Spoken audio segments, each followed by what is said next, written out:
Mes idées de prof. Mes idées de prof. Mes idées de prof.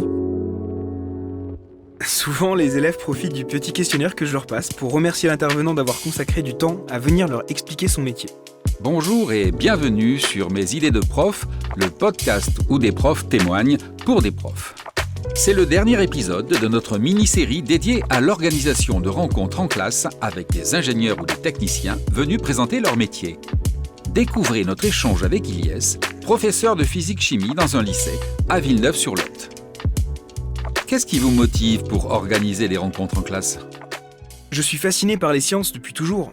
Mon rêve, c'est d'arriver à inciter les élèves à se questionner sur le monde qui les entoure, et j'aimerais qu'ils découvrent la grande richesse des carrières scientifiques, et même qu'ils fassent des recherches pour leur orientation. Y a-t-il des écueils à éviter ?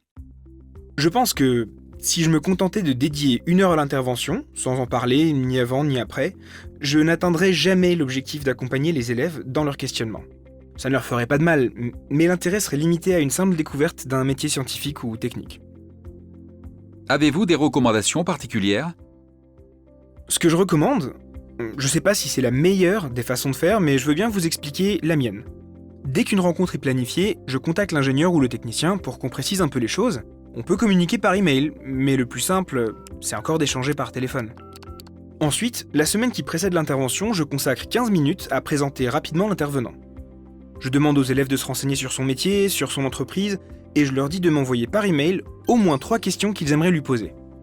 Le jour de l'intervention, les élèves participent souvent volontiers, mais si ce n'est pas le cas, j'interviens pour rappeler à tel ou tel élève 1 ou 2 questions qu'il s'était posées. Et après ça, les langues se délient toujours. Et puis, pendant le cours qui suit l'intervention, je distribue un questionnaire aux élèves pour évaluer leur satisfaction. Ça me permet aussi de voir ce qu'ils ont compris, mémorisé, et ils le remplissent en 15 minutes.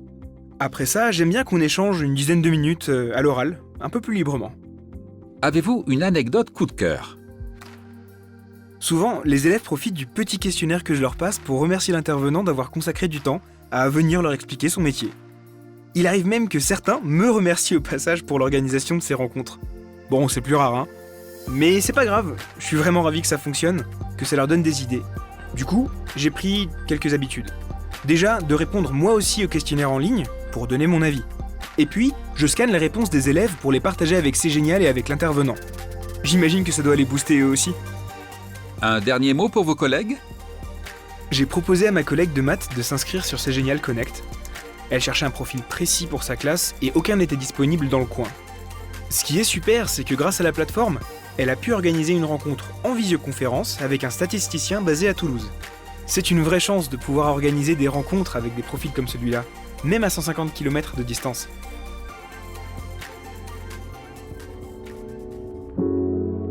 Mes idées de prof. Mes idées de prof.